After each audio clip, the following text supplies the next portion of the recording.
The story of Joshua begins in a time of great adversity for the people of Israel. The book of Exodus tells us about the oppression the Israelites faced in Egypt.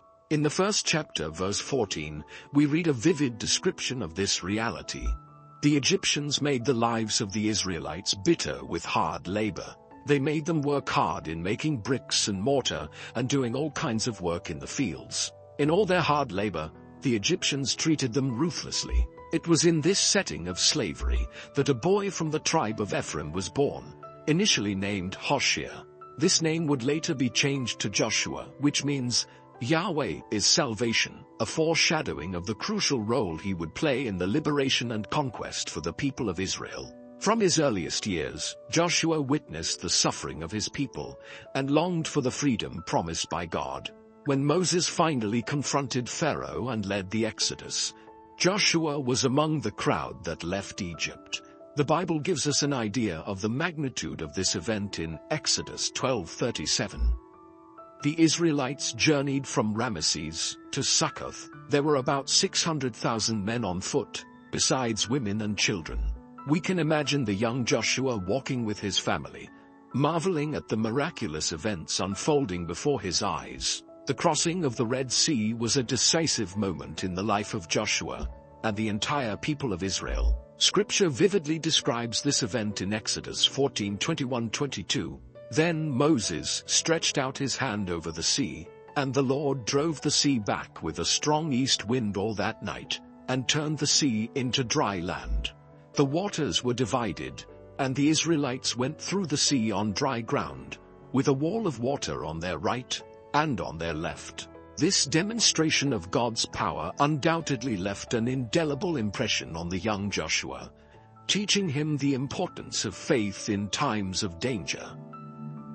During the journey through the desert, Joshua had the unique opportunity to grow under the direct tutelage of Moses. The first explicit mention of Joshua in the Bible occurs during a crucial moment: the battle against the Amalekites. In Exodus 17:9, we find this significant passage. Moses said to Joshua, "Choose some of our men and go out to fight the Amalekites. Tomorrow I will stand on top of the hill with the staff of God in my hands." This passage shows us that even as a young man, Joshua was already recognized for his leadership skills and military prowess. The battle against the Amalekites was a profound learning moment for Joshua. The scriptures tell us in the same chapter, verse 11, as long as Moses held up his hands, the Israelites were winning. But whenever he lowered his hands, the Amalekites were winning. Joshua courageously led the troops on the battlefield, while Moses, on top of the hill, kept his arms raised in intercession. This experience taught Joshua the vital importance of combining military strategy with total dependence on God, a lesson he would carry with him throughout his life. After the victory over the Amalekites, Joshua's role as Moses' close assistant solidified. We see this clearly when Moses ascends Mount Sinai to receive the 10 Commandments. In Exodus 24:13 we read, "Then Moses set out with Joshua his aide, and Moses went up on the mountain of God." This event demonstrates the trust Moses placed in Joshua, and how the young man was being prepared for future responsibilities. Being present during the giving of the law and the renewal of the covenant with God was undoubtedly a formative experience for Joshua's character and faith. Joshua's loyalty to Moses and to God was evident in all his actions. A touching example of this dedication is found after the episode of the golden calf. While Moses established the tent of meeting outside the camp, the Bible tells us in Exodus 33:11, the Lord would speak to Moses face to face, as one speaks to a friend. Then Moses would return to the camp, but his young aide Joshua, son of Nun, did not leave the tent. This passage reveals Joshua's intense desire to always be near the place where God manifested himself, demonstrating his spiritual thirst and commitment to the divine calling. Joshua's role as Moses' assistant was not limited to administrative or military tasks. He was being spiritually prepared to lead God's people. One example of this spiritual zeal is seen when two men, Eldad and Medad, began to prophesy in the camp. Joshua's reaction was immediate, as we see in Numbers 11:28. Joshua son of Nun, who had been Moses' aide since youth, spoke up and said, "Moses, my lord, stop them." This reaction demonstrates Joshua's deep respect for Moses' spiritual authority and his concern for maintaining the order established by God. One of the most critical moments in Joshua's formation was his participation as one of the 12 spies sent to explore the land of Canaan. Moses carefully selected representatives from each tribe, and among them, as we read in Numbers 13:8, was Hoshea son of Nun, from the tribe of Ephraim. It was at this moment that Moses changed Hoshea's name to Joshua, a symbolic act that reaffirmed the divine mission of the young leader and his connection to God's promise of salvation for the people. The mission of the spies, detailed in Numbers 13, was a test of faith and courage. After 40 days of exploring the land, the spies returned with a report that divided the people. While most were terrified by the inhabitants of the land, Joshua and Caleb maintained their unwavering trust in God. In Numbers 14:7-8, they boldly declared, "The land we passed through and explored is exceedingly good. If the Lord is pleased with us, he will lead us into that land, a land flowing with milk and honey, and give it to us." Joshua's faithfulness in this critical moment set him apart from his contemporaries.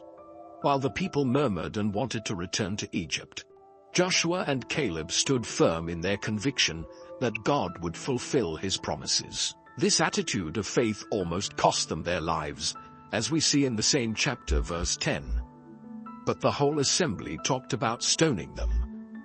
However, God intervened, protecting Joshua and Caleb and affirming the wisdom of their unshakable faith. As a result of his faithfulness, Joshua was one of the few from his generation who received the promise of entering the promised land.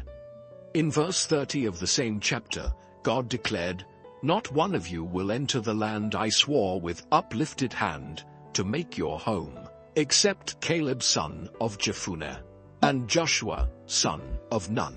This promise not only rewarded Joshua's faith, but also prepared him for the leadership role he would assume in the future, carrying the responsibility of fulfilling the dream of an entire generation. In the years that followed, as the people wandered in the desert, Joshua continued to learn and grow under Moses' leadership. He witnessed how Moses dealt with the challenges of guiding a rebellious people, how he sought God's guidance in moments of crisis, and how he maintained his integrity amidst trials. Each experience was a valuable lesson for Israel's future leader, shaping his character and deepening his understanding of what it meant to lead God's chosen people. Joshua's journey, from being born in slavery to becoming Moses' trusted assistant, was marked by challenges, constant learning, and deep spiritual growth.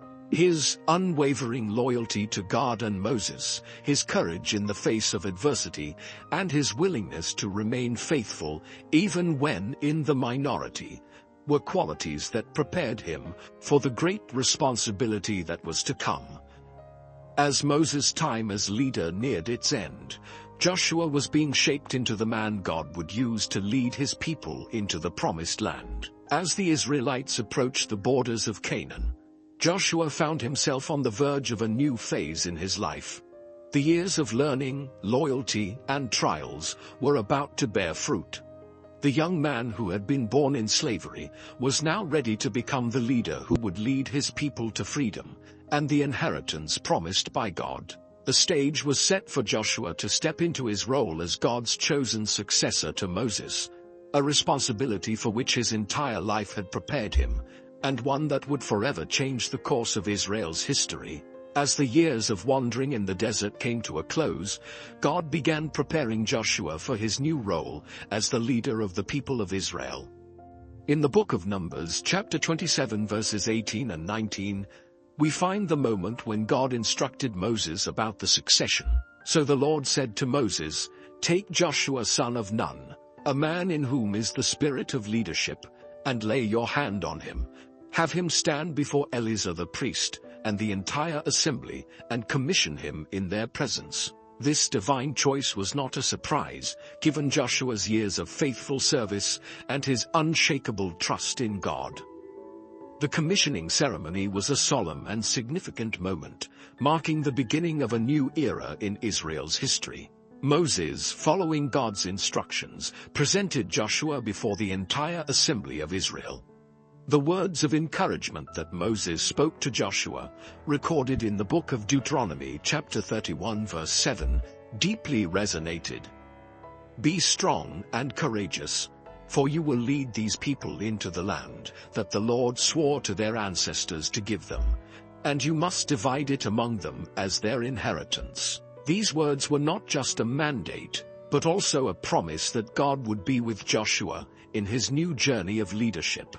The weight of responsibility was immense, but Joshua knew he would not face it alone. The transition period between the leadership of Moses and Joshua was marked by intense spiritual and practical preparation. Moses, knowing that he would not enter the promised land, dedicated himself to imparting all the wisdom and knowledge he had accumulated over the years to Joshua. In the book of Deuteronomy chapter 3 verses 28 and 29, we see Moses receiving instructions from God. Commission Joshua, and encourage and strengthen him, for he will lead this people across, and will cause them to inherit the land that you will see. Moses' instructions ranged from practical leadership matters to deep spiritual teachings about the importance of faithfully following God's law. Joshua absorbed every word, fully aware of the magnitude of the task before him. Moses' final instructions to Joshua were both practical and spiritual. He emphasized the importance of faithfully following God's law and leading the people with justice and compassion. In Deuteronomy chapter 31 verses 7 and 8, Moses reiterated to Joshua in front of all Israel, "Be strong and courageous, for you will bring these people into the land that the Lord swore to give their ancestors, and you must divide it among them as their inheritance. The Lord himself goes before you and will be with you. He will never leave you nor forsake you. Do not be afraid. Do not be discouraged." These words of encouragement strengthened Joshua's resolve and prepared his heart for the challenges ahead. The leadership transition was taking place not only in the eyes of the people, but also in Joshua's heart and mind. The encouragement of the people was a crucial part of Joshua's preparation for leadership. He needed not only to be ready to lead, but also to inspire confidence in the Israelites. In the book of Joshua, chapter 1 verses 10 and 11, we see the new leader assuming this role with authority. So Joshua ordered the officers of the people, "Go through the camp and tell the people, 'Get your provisions ready. 3 days from now, you will cross the Jordan here, to go in and take possession of the land the Lord your God is giving you.'" This command demonstrated Joshua's confidence in God's calling and his readiness to act decisively. In response, the people eagerly acknowledged Joshua's authority, the same authority they had respected in Moses. Joshua's spiritual strengthening came directly from God. At the beginning of the book of Joshua, chapter 1 verses 5 to 7, we find the powerful words of the Lord to Joshua. "No one will be able to stand against you all the days of your life. As I was with Moses, so I will be with you. I will never leave you nor forsake you. Be strong and courageous, because you will lead these people to inherit the land I swore to their ancestors to give them. Be strong and very courageous. Be careful to obey all the law my servant Moses gave you. Do not turn from it to the right or to the left, that you may be successful wherever you go." This promise of divine presence and protection was fundamental to Joshua's confidence in his new position. With these words of encouragement and the promise of God's constant presence, Joshua was ready to face his first great challenge as a leader: crossing the Jordan River. This event would not only test his leadership, but also demonstrate God's power and confirm to the people that Joshua was indeed the Lord's chosen successor to Moses. There was palpable anticipation in the Israelite camp as everyone prepared for this decisive moment. The crossing of the Jordan River was a pivotal moment in Israel's history, marking their entry into the Promised Land. In the book of Joshua chapter 3 verses 7 and 8, God spoke to Joshua, "Today I will begin to exalt you in the eyes of all Israel, so they may know that I am with you, as I was with Moses. Tell the priests who carry the Ark of the Covenant, when you reach the edge of the Jordan's waters, go and stand in the river."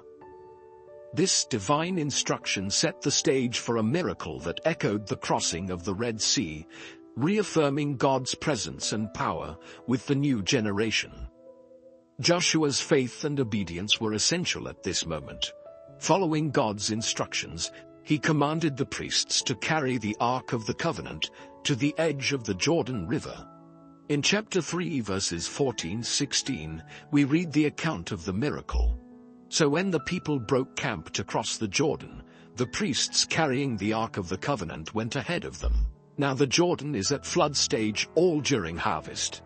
Yet as soon as the priests who carried the Ark reached the Jordan and their feet touched the water's edge, the water from upstream stopped flowing.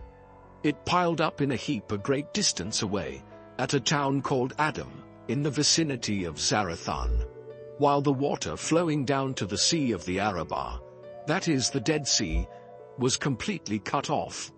So the people crossed over opposite Jericho. This miraculous event not only allowed the people to cross the river safely, but also served as a powerful testimony of God's presence with Joshua and Israel. In chapter 4, verse 14, the Bible tells us, "That day the Lord exalted Joshua in the sight of all Israel, and they revered him all the days of his life, just as they had revered Moses." Joshua's leadership was thus confirmed beyond dispute, both in the eyes of the people and of the surrounding nations. After the crossing, Joshua followed God's instructions to establish a memorial that would serve as a permanent reminder of this miraculous event. In chapter 4, verses 5-7, we read, "Joshua said to them, 'Go over before the ark of the Lord your God into the middle of the Jordan. Each of you is to take up a stone on his shoulder, according to the number of the tribes of the Israelites, to serve as a sign among you. In the future, when your children ask you, "What do these stones mean?" tell them that the flow of the Jordan was cut off before the Ark of the Covenant of the Lord. When it crossed the Jordan, the waters of the Jordan were cut off. These stones are to be a memorial to the people of Israel forever." This memorial of 12 stones, representing the 12 tribes of Israel, would serve as a tangible witness for future generations. It not only commemorated the miracle of the crossing, but also symbolized the unity of the people of Israel and God's faithfulness in fulfilling his promises. In verse 24 of the same chapter, Joshua explains the greater purpose of this memorial. He did this so that all the peoples of the earth might know that the hand of the Lord is powerful, and so that you might always fear the Lord your God. After the crossing and the establishment of the memorial, Joshua led the people in an important spiritual renewal. In chapter 5 verses 2-3, God commands Joshua, "Make flint knives and circumcise the Israelites again." This circumcision ceremony was crucial, as it symbolized the renewal of the covenant between God and his people. The generation that had come out of Egypt had been circumcised, but those born in the wilderness had not undergone this rite. Now, as they entered the Promised Land, it was time to reaffirm their commitment to God. The celebration of the Passover followed the circumcision, marking another significant moment of spiritual renewal. In chapter 5 verse 10 we read, "On the evening of the 14th day of the month, while camped at Gilgal on the plains of Jericho, the Israelites celebrated the Passover." This was the first Passover celebration in the Promised Land, a moment of deep historical and spiritual significance. It not only commemorated the liberation from Egypt, but also marked the beginning of a new era for Israel in their promised land. After the miraculous crossing of the Jordan River and the spiritual renewal of the people, Joshua and the Israelites were preparing to face their first major challenge in the promised land, the conquest of the fortified city of Jericho. However, before beginning the siege, Joshua had an extraordinary encounter that would shape his approach to the imminent battle. In the book of Joshua chapter 5 verses 13 to 15, we read about this crucial event. When Joshua was near Jericho, he looked up and saw a man standing in front of him, with a drawn sword in his hand. Joshua went up to him and asked, "Are you for us or for our enemies?" "Neither," he replied, "but as commander of the army of the Lord, I have now come." Then Joshua fell face down to the ground in reverence and asked him, "What message does my Lord have for his servant?" The commander of the Lord's army replied, "Take off your sandals, for the place where you are standing is holy." And Joshua did so. This supernatural encounter reaffirmed to Joshua that the battle he was about to fight was not just a matter of military strategy, but a spiritual war in which God himself was in command. With this renewed perspective, Joshua was ready to receive divine instructions on how to conquer Jericho. The strategy that God revealed was, from a conventional military standpoint, at the very least, unusual.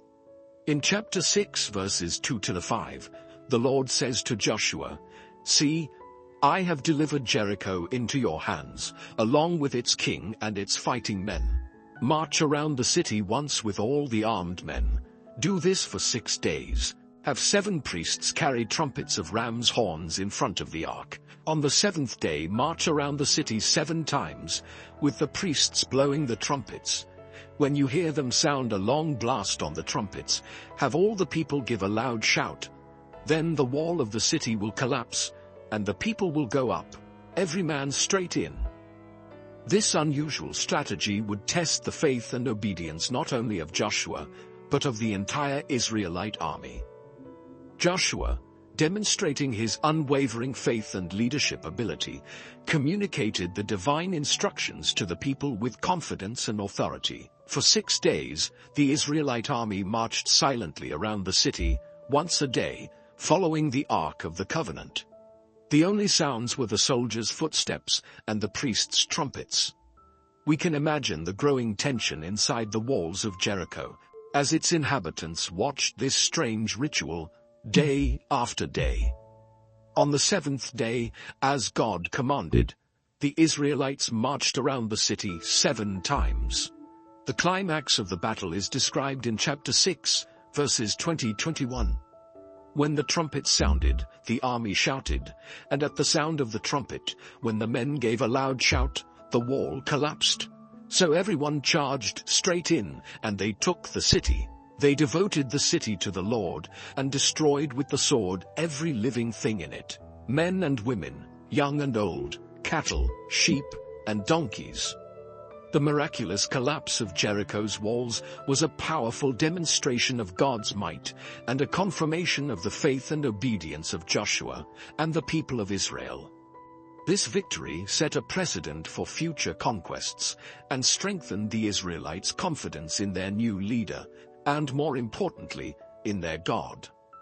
The conquest of Jericho also introduced the concept of harem, or total destruction, in Israel's holy wars. In verse 17 of the same chapter, Joshua instructs the people, "The city and all that is in it are to be devoted to the Lord. Only Rahab the prostitute and all who are with her in her house shall be spared, because she hid the spies we sent." This concept of completely dedicating the spoils of war to God, often through total destruction, was intended to prevent the Israelites from being contaminated by the idolatry and sinful practices of the conquered peoples. The victory at Jericho marked the beginning of a series of military campaigns that Joshua would lead to conquer the land of Canaan. However, this journey would not be without challenges. The next target for the Israelites was the small city of Ai. Confident after the victory at Jericho, the Israelites underestimated Ai's strength and suffered a humiliating defeat. This defeat, as they later discovered, was the result of one man's disobedience, Achan, who had kept some of the spoils from Jericho for himself, thus violating the harem. This incident, described in chapter 7, served as a solemn reminder of the importance of complete obedience to God, and how seriously he viewed sin within his people. After dealing with Achan's sin and restoring the spiritual purity of the camp, Joshua led a second, successful attack against Ai. This victory opened the way for the conquest of southern Canaan. In chapter 8 verses 30-35, we see Joshua leading the people in a significant act of covenant renewal. He built an altar on Mount Ebal, offered sacrifices to the Lord, and read the entire law of Moses to the people. This act demonstrated that even in the midst of military campaigns, Joshua never lost sight of the importance of keeping the people focused on their covenant with God. The conquests in southern Canaan were marked by a series of quick and decisive battles. In chapter 10, we read about the coalition of 5 Amorite kings who joined forces against Gibeon, a city that had made a peace treaty with Israel. Joshua, honoring the agreement with the Gibeonites, led a surprise attack against this alliance. It is in this context that one of the most extraordinary events of the conquest occurs. The day the sun and the moon stood still. In verses 12 and 13 we read, "On the day the Lord gave the Amorites over to Israel, Joshua said to the Lord in the presence of Israel, 'Sun, stand still over Gibeon, and you moon, over the valley of Aijalon.' So the sun stood still and the moon stopped, till the nation avenged itself on its enemies, as it is written in the book of Jasher. The sun stopped in the middle of the sky, and delayed going down about a full day." This miraculous event not only secured Israel's victory, but also dramatically demonstrated God's power over creation and his willingness to intervene on behalf of his people. The Bible emphasizes the uniqueness of this day in verse 14. "There has never been a day like it before or since, a day when the Lord listened to a human being. Surely the Lord was fighting for Israel." This decisive victory paved the way for the conquest of several cities in southern Canaan, including Makkedah, Libnah, Lachish, Eglon, Hebron, and Debir. With southern Canaan under control, Joshua turned his attention to the north. In chapter 11, we find the account of the northern campaign, which began with a great coalition of Canaanite kings led by Jabin, king of Hazor. This alliance posed a formidable threat, with an army described in verse 4 as numerous as the sand on the seashore, with a large number of horses and chariots. In the face of this impressive threat, the Lord encourages Joshua in verse 6. "Do not be afraid of them, because by this time tomorrow I will hand all of them, slain, over to Israel. You are to hamstring their horses and burn their chariots." Joshua's strategy for this campaign was marked by quick and decisive attacks. He led the Israelite army in a forced march to the waters of Merom, where the Canaanite army was camped, catching them by surprise. The ensuing battle was an overwhelming victory for Israel, with Joshua strictly following God's instructions to cripple the horses and burn the enemy's chariots. This tactic not only fulfilled God's command, but also prevented the Israelites from relying on these advanced military resources instead of trusting in God. After this decisive victory, Joshua proceeded methodically to capture and destroy the main cities in the north, with Hazor, described as the head of all those kingdoms, receiving special attention. In verse 11 we read, "They put everyone in it to the sword, totally destroying them, not sparing anyone that breathed, and he burned Hazor itself." The complete destruction of Hazor served as both a strategic and psychological blow to the Canaanite resistance in the north. The biblical narrative summarizes Joshua's conquests in chapter 11, verses 16 to 20.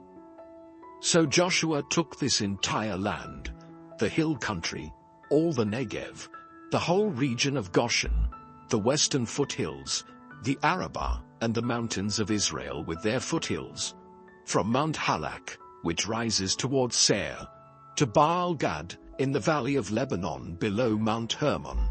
He captured all their kings and struck them down, putting them to death. This comprehensive summary highlights the extent of Joshua's conquests and the fulfillment of God's promises to Israel. A notable aspect of Joshua's military campaigns was their duration. Verse 18 tells us, Joshua waged war against all these kings for a long time. This suggests that although the decisive victories were quick and dramatic, the complete process of conquest and consolidation of control over the land was a long-term endeavor. This underscores Joshua's perseverance and determination as a leader, as well as the ongoing patience and faithfulness of the people of Israel during this prolonged period of conflict. The military strategies employed by Joshua during these campaigns were varied and adapted to the specific circumstances of each battle. We see examples of ambushes, such as the attack on Ai, forced marches for surprise attacks, like the battle against the Northern Coalition, and sieges, as at Jericho. In each case, Joshua demonstrated a combination of tactical skill, inspiring leadership, and above all a constant reliance on God's guidance and power. Throughout these campaigns, Joshua also had to deal with diplomatic issues and alliances. The case of the Gibeonites, described in chapter 9, is a notable example. These inhabitants of Canaan, fearing destruction, deceived the Israelites into believing they came from a distant land. Joshua and the leaders of Israel made a peace treaty with them without consulting the Lord, a decision that later proved problematic. However, even when the truth came to light, Joshua honored the treaty, demonstrating the importance of keeping one's word, even when obtained through deception. This situation also illustrates the complex challenges Joshua faced as a leader, having to balance military demands with ethical and spiritual considerations. The decision to honor the treaty with the Gibeonites, despite the deception, shows Joshua's integrity and commitment to moral principles, even in the face of difficult circumstances. The northern campaign in Canaan, led by Joshua, was particularly challenging due to the strength and organization of the enemies. The book of Joshua describes the Canaanite armies as numerous and well-equipped, with horses and chariots that the Israelites did not possess. However, Joshua was not intimidated by this formidable threat. Trusting in God's promises and his accumulated military experience, he led the Israelites in a series of decisive battles. Joshua's strategy of attacking quickly and unexpectedly proved effective against the larger and better-equipped Canaanite armies. His tactic of crippling the horses and burning the enemy's chariots, following God's instructions, not only weakened the Canaanites militarily, but also served as an important lesson for the Israelites about trusting in God, rather than in advanced military technology. Joshua's conquest of Hazor, described in chapter 11, marks a pivotal moment in his military campaigns. Hazor was considered the main city in northern Canaan, and its fall dealt a significant blow to Canaanite power in the region. Joshua's decision to completely burn the city, something he did not do with most other conquered cities, highlights Hazor's strategic importance. This action not only fulfilled God's command, but also served to demoralize the remaining enemies and solidify Israelite control over the northern region. The destruction of Hazor can also be seen as a symbolic act, marking the effective end of organized resistance against Israel's conquest of Canaan. With the major battles concluded, and most of the land of Canaan under Israelite control, Joshua now faced a new challenge: the distribution of the Promised Land among the tribes of Israel. This process, detailed in chapters 13 to 21 of the book of Joshua, was a complex task requiring wisdom, diplomacy, and a deep sense of justice. In chapter 13 verse 1 we read, "Joshua was now very old, and the Lord said to him, 'You are very old, and there is still very much land to be taken over.'" This passage indicates that although Joshua had led Israel to many victories, there was still work to be done. The distribution of the land was not merely a matter of territorial division, but a fulfillment of God's promises made to the patriarchs centuries earlier. The process of dividing the land began with a detailed survey of the territory. In chapter 18 verses 4-5, Joshua instructs, "Appoint 3 men from each tribe. I will send them to make a survey of the land and write a report according to the inheritance of each. Then they will return to me. You are to divide the land into 7 parts." This systematic method of mapping and division demonstrates Joshua's careful and equitable approach to this crucial task. He was not simply handing out land randomly, but ensuring that each tribe received a portion that matched its size and needs. The land distribution among the tribes was not uniform. Some tribes like Reuben, Gad, and half of the tribe of Manasseh had already received their inheritance east of the Jordan River, as agreed upon with Moses. Others, like Judah and Ephraim, received their portions early in the distribution process. In chapter 14, we see Caleb, Joshua's companion from their spy mission decades earlier, claiming the land that had been promised to him by Moses. Joshua honors this promise, demonstrating his integrity and respect for past commitments. This episode also serves as a powerful reminder of God's faithfulness in fulfilling his promises, even after many years. An important aspect of the land distribution was the establishment of cities of refuge. In chapter 20, God instructs Joshua to designate special cities where those accused of manslaughter could seek protection until a fair trial. Verses 2-3 state, "Tell the Israelites to designate the cities of refuge, as I instructed you through Moses, so that anyone who kills a person unintentionally and without malice aforethought may flee there and find protection from the avenger of blood." This provision shows God's concern for justice and mercy, establishing a system that protected both the right to life and due legal process. 6 cities of refuge were designated, 3 on each side of the Jordan River. On the west side, Kadesh in Galilee, Shechem in the hill country of Ephraim, and Hebron in Judah were chosen.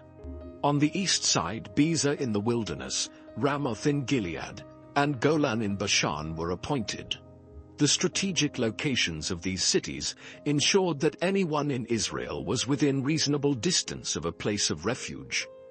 This system not only protected the innocent from unjust retaliation, but also promoted a culture of justice and forgiveness within Israelite society. The land distribution also included special provisions for the Levites, the priestly tribe. Although they did not receive a contiguous territory like the other tribes, the Levites were granted 48 cities scattered throughout Israel, including the 6 cities of refuge. This dispersal of the Levites across the nation ensured that the teaching of God's law and spiritual leadership were accessible to all tribes. In chapter 21 verse 43, we read a powerful summary of this process. "So the Lord gave Israel all the land he had sworn to give their ancestors, and they took possession of it and settled there." During the process of land distribution, Joshua had to deal with various conflicts and disputes among the tribes. A notable example is found in chapter 17, where the descendants of Joseph, the tribes of Ephraim and Manasseh, complain that their portion of land is insufficient. Joshua responds wisely, encouraging them to clear more forest land to expand their territory. This response demonstrates Joshua's ability to motivate the people to be proactive and work hard, rather than merely complain or wait for easy solutions. Another significant conflict arose after the tribes of Reuben, Gad, and half of Manasseh built an altar near the Jordan River, as reported in chapter 22. The other tribes, fearing that this represented an act of rebellion or idolatry, prepared for war. Joshua, displaying his diplomatic skill, sent a delegation to investigate the matter. The situation was peacefully resolved when it was discovered that the altar was merely a memorial and not a site for sacrifice. This episode illustrates the importance of clear communication and seeking the truth before acting rashly. As Joshua grew older and his active leadership came to an end, he gathered all the people of Israel for a final farewell speech. This speech, recorded in chapters 23 and 24 of the book of Joshua, serves as a powerful summary of his leadership and a reminder of Israel's obligations to God. In chapter 23, verses 1-3 we read, "A long time afterward, when the Lord had given rest to Israel from all their surrounding enemies, and Joshua was old and well advanced in years, Joshua summoned all Israel, its elders, heads, judges, and officers, and said to them, 'I am now old and well advanced in years, and you have seen all that the Lord your God has done to all these nations for your sake, for it is the Lord your God who has fought for you.'" In this speech, Joshua reminds the people of all the wonders that God has performed for them, from the deliverance from Egypt to the conquest of Canaan. He emphasizes God's faithfulness in fulfilling all his promises and warns the people against the danger of apostasy and mingling with the remaining pagan nations. In chapter 23 verse 11, Joshua exhorts, "Be very careful therefore to love the Lord your God." This emphasis on love for God as the foundation of obedience is a central theme in Joshua's final message, echoing Moses' teachings and foreshadowing the message of the prophets to come. The climax of Joshua's farewell speech occurs at Shechem, where he gathers all the tribes of Israel for a solemn renewal of the covenant with God. This location held special significance, as it was at Shechem that Abraham built his first altar in the Promised Land centuries earlier. Joshua recounts the nation's history, from Abraham's call to the conquest of Canaan, repeatedly emphasizing God's faithfulness and grace. Then, in chapter 24 verse 15, he issues his famous challenge to the people. "But if serving the Lord seems undesirable to you, then choose for yourselves this day whom you will serve, whether the gods your ancestors served beyond the Euphrates, or the gods of the Amorites, in whose land you are living. But as for me and my household, we will serve the Lord." This declaration by Joshua is one of the most powerful and memorable moments in the entire Bible. He presents the people with a clear and unequivocal choice: serve the true God, or follow the false gods of the surrounding nations.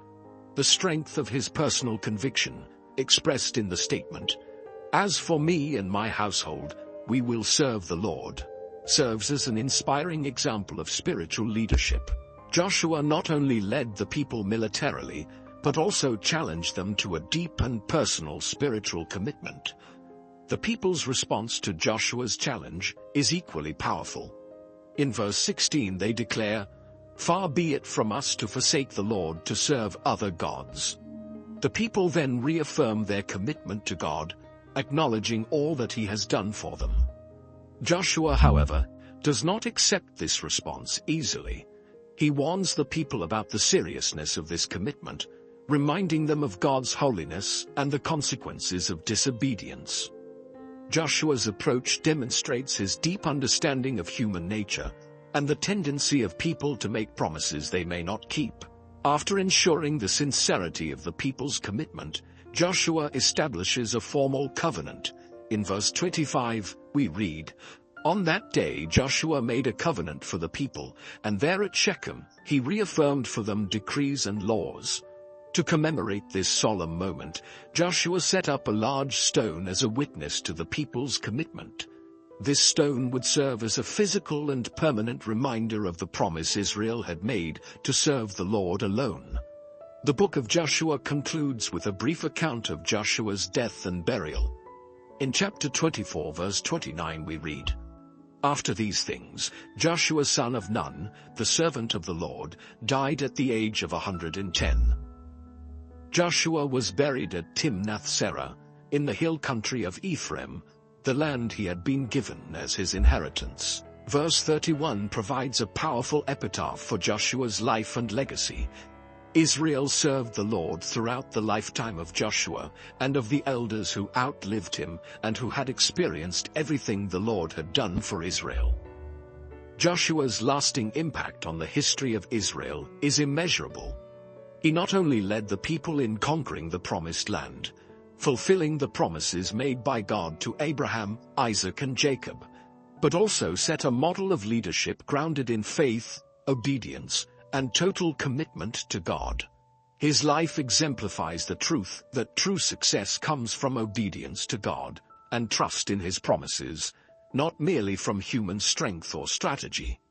Joshua's story also serves as a powerful reminder of God's faithfulness.